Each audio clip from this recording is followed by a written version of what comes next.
আসসালামু আলাইকুম। যুক্তরাষ্ট্র আবারও চীনের উপর নিষেধাজ্ঞা জারি করেছে।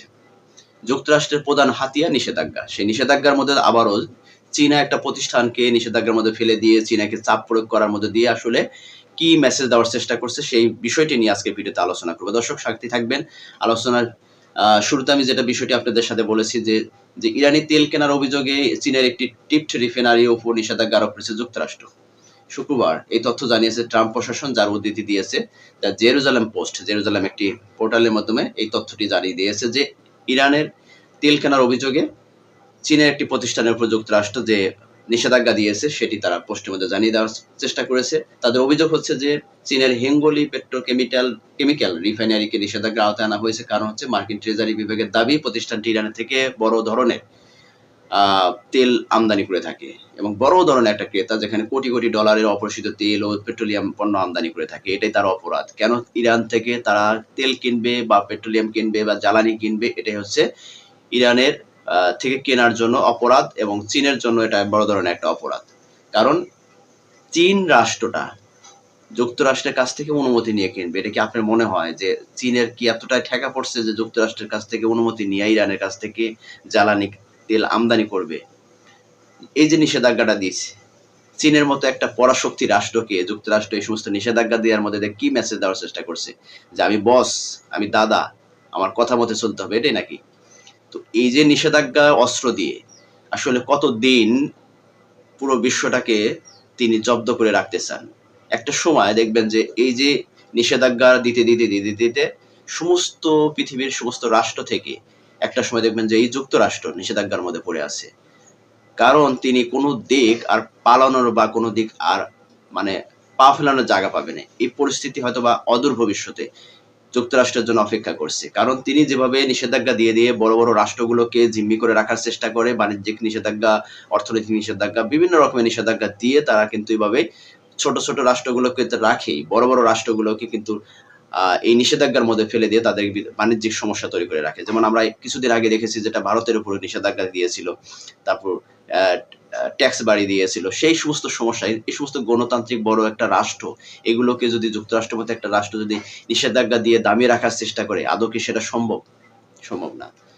তো আরেকটি বিষয় হচ্ছে যে এছাড়া office of foreign assist control OFAC ইরানের তথাকথিত শ্যাডো ফ্লিট এর সঙ্গে সংশ্লিষ্ট অভিযোগে প্রায় 40টি শিপিং কোম্পানি ও জাহাজের উপর নিষেধাজ্ঞা দিয়েছে।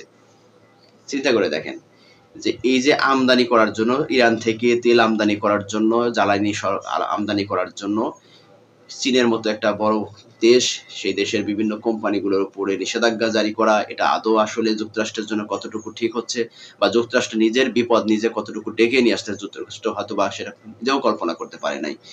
এই পদক্ষেপের তীব্র বিরোধিতা করেছে চীন। ওয়াশিংটন অবস্থিত চীনা দূতাবাস এক বিবৃতিতে যুক্তরাষ্ট্র এই ধরনের একতরফা অবৈধ নিষেধাজ্ঞা আন্তর্জাতিক বাণিজ্যের জন্য বড় ক্ষতিকর বলে উল্লেখ করেন এবং বাণিজ্যিক ইস্যুকে রাজনৈতিক উদ্দেশ্যে ব্যবহার না করার আহ্বান। তিনি বলেছেন যে আসলে এই যে ভৌগোলিক রাজনৈতিক কারণে এই সমস্ত কাজ যে ট্রাম্প প্রশাসন করে থাকে, এটাকে অবশ্যই ইরানের চীনের পক্ষ থেকে জানানো হয়েছে যে বাণিজ্যিক সম্পর্ক হচ্ছে অন্যরকম সম্পর্ক, কিন্তু রাজনৈতিক সম্পর্ক হচ্ছে ভিন্ন খাত। তো বাণিজ্যিক সম্পর্কটাকে রাজনৈতিক হস্তক্ষেপ করে সেখানে দুই দেশের ভিতরে একটা সম্পর্ক নষ্ট করার মধ্য দিয়ে আসলে যুক্তরাষ্ট্র যে মেসেজ দেওয়ার চেষ্টা করছে, যে চাপ প্রয়োগ করার চেষ্টা করছে, এটা অবশ্যই যুক্তরাষ্ট্রের জন্য ভবিষ্যতে খারাপ পথ ডেকে নিয়ে আসবে। এর আগে যুক্তরাষ্ট্র চীনের একাধিক রিফাইনারির উপর নিষেধাজ্ঞা আরোপ করেছিল, যার মধ্যে হেবেই সিনহাই কেমিক্যাল গ্রুপ, শান্ট সোগাং লুকিং পেট্রোকেমিক্যাল এবং শাডং শেংসিং কেমিক্যাল উল্লেখযোগ্য। যাই হোক, এগুলো কঠিন নাম ভাই, আমি আপনাদের সাথে এরকম ভাবে ক্লিয়ার ভাবে বলতে পারতাছি না, কারণ চীনের তো শব্দগুলো বুঝেই থাকেন। তো বিষয়টি হচ্ছে যে আজকে চীনের উপরে যুক্তরাষ্ট্রের এত চাপ কেন, বা চীনের উপরে যুক্তরাষ্ট্রের এত রাগ কেন, অভিমান কেন? আমরা জানি যে যুক্তরাষ্ট্র এবং ইরানের মধ্যকার যুদ্ধে সবচাইতে বড় যে সাপোর্টটা পাচ্ছে ইরান, সেটা হচ্ছে চীন থেকে এবং রাশিয়া থেকে। এটা যুক্তরাষ্ট্র ভালো করে জানে। যদিও চীনের পক্ষ থেকে বলা হচ্ছে যে আমরা ইরানের সাথে আমাদের শুধু বাণিজ্যিক সম্পর্ক, এছাড়া আমাদের সাথে তাদের কোনো সম্পর্ক নেই, কিন্তু পিছন থেকে যে ইরান এবং রাশিয়া, সরি, চীন এবং রাশিয়া ইরানকে যেভাবে সহযোগিতা করছে, সেটা তো অবশ্যই যুক্তরাষ্ট্রের গোয়েন্দা সংস্থার কাছে এটা রিপোর্ট আছে। তো যাই হোক, যুক্তরাষ্ট্র চাচ্ছে যে ইরানকে কোন মানে সহযোগিতার কারণে চীনকে দামিয়ে রাখার জন্য চীনের যে প্রতিষ্ঠানগুলোকে যদি এভাবে নিষেধাজ্ঞা দিয়ে তাদেরকে যদি মানে একটা নেগোসিয়েশনের মধ্যে আসা যায় কিনা সেই পথ কিন্তু যুক্তরাষ্ট্র খোঁজার চেষ্টা করতেছে। কিন্তু আদৌ কি সম্ভব যে চীনের মতো একটা বড় রাষ্ট্র, একটা শক্তিশালী রাষ্ট্র, অর্থনৈতিকভাবে সমৃদ্ধশালী একটি রাষ্ট্র, এই রাষ্ট্রটাকে নিষেধাজ্ঞা দিয়ে আসলে কি তার সাথে সুসম্পর্ক গড়ে তোলা কি সম্ভব? বা ইরানের পিছন থেকে চীনকে সরানোর জন্য এই নিষেধাজ্ঞা দিয়েও কি চীনকে সরানো আদৌ সম্ভব? আদৌ সম্ভব না। তবে এই ক্ষেত্রে আমি যেটা মনে করি যে যুক্তরাষ্ট্রের জন্য বা আমেরিকার জন্য আরো বড় ধরনের ক্ষতি হবে। সেটি হচ্ছে যে চীন এবং রাশিয়ার তাদের একটা কিন্তু প্যানেল আছে। চীন, রাশিয়া এবং উত্তর কোরিয়া শক্তিশালী পরাশক্তি রাষ্ট্র একটা প্যানেল আছে। এদের অর্থনৈতিক অবস্থা আগের চেয়ে অনেক ভালো। যদিও এখন আন্তর্জাতিক যে যে যে মানে কারেন্সি সেটা ডলারের কারেন্সি দিয়েই যুক্তরাষ্ট্র তারা নেতৃত্ব দিচ্ছে। কারণ এটাই হচ্ছে তার একমাত্র হাতিয়ার। কারণ এখন পর্যন্ত ওয়ার্ল্ডের দ্বিতীয় একটা কারেন্সি হচ্ছে ডলার, ইউএস ডলার। সেই ইউএস ডলার দিয়েই আন্তর্জাতিকভাবে বিভিন্ন দেশকে চাপের মধ্যে রাখে। কারণ হচ্ছে যতগুলো দেশের সাথে বাণিজ্যিক যে কারেন্সি মানে ট্রান্সফার করে সেই ট্রান্সফার কারেন্সিটা হচ্ছে ইউএস ডলার।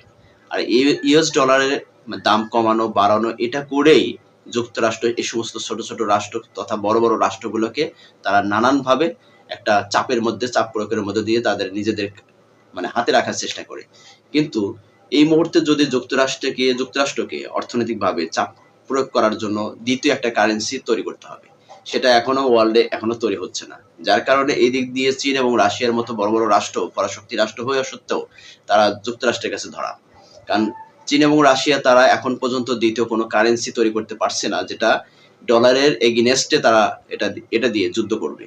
অর্থাৎ যদি যুক্তরাষ্ট্রকে ইউএস ডলার দিয়ে যদি ইউএস ডলারের যদি বিপরীত বা এগেইনস্ট কোনো কারেন্সি তৈরি করতে পারে তাহলেই যুক্তরাষ্ট্রকে একমাত্র তাকে প্রতিরোধ করা সম্ভব হবে।